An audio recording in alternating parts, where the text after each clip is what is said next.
1853, New Orleans was a key shipping port and one of the most important cities in the United States. New Orleans was known for its architectural beauty and music and famous Mardi Gras balls. Its citizens came from Europe and Africa and were more likely to speak French than English. What we learned in the research is that New Orleans really considered itself a world of its own. At the time the story takes place, Americans from the North had begun to come into New Orleans to live, and New Orleanians really called them Americans. They didn't consider themselves American the way we do now.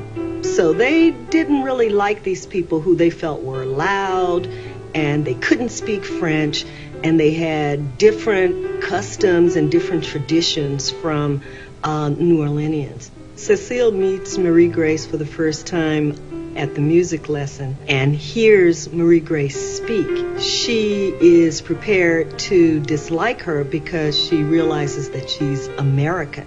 I think an advantage that Marie Grace has is that she is an outsider. She didn't grow up with intense racial biases or prejudices, and so she is more open to forming friendships and treating people as individuals. So Cecile, in her mind, was prepared to not like this girl who would be so different from herself.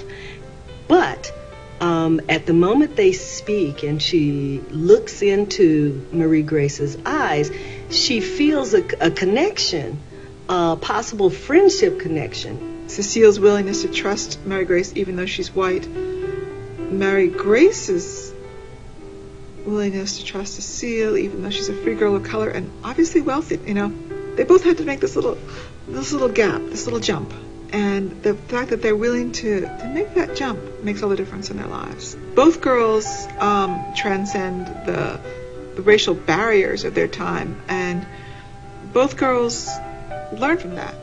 They're friends of the heart very quickly. And I think it's much like the connection that my co-author Sarah and I had when we first met each other. We thought alike about our characters and what we wanted to do with them. The friendship of Marie Grace and Cecile is really special. They both see things in the other that maybe they don't realize in themselves. While Cecile and Marie Grace enjoy their budding friendship, reports of an outbreak of yellow fever begin to circulate around the city. Soon, tens of thousands of New Orleans citizens are touched by the disease. A very deadly yellow fever epidemic swept New Orleans in 1853. And that is the overall arc of our stories for the girls. It changed the city in a lot of ways because so many people died, but it also brought the city together in many unexpected ways.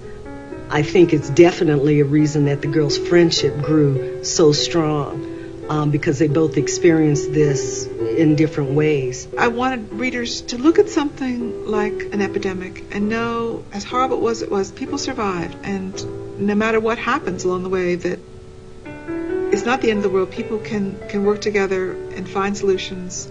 Marie Grace discovers that there are people who need help even more than she does, and they're the orphans at Holy Trinity.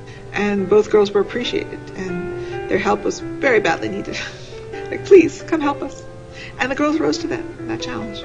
Cecile volunteers to help prepare food. She volunteers to just sit with her brother and talk to him and sing to him. Every child has a gift. Sometimes it takes us many years to figure out what those gifts are or how to use them. But that's one of the things that I wanted our readers to begin to think about. Most of all, I want them to have fun. And I want the reader to be going one more chapter and having either the parent say, no, we'll wait tomorrow, the teacher saying, tomorrow, we'll read the next one. And I find that fun.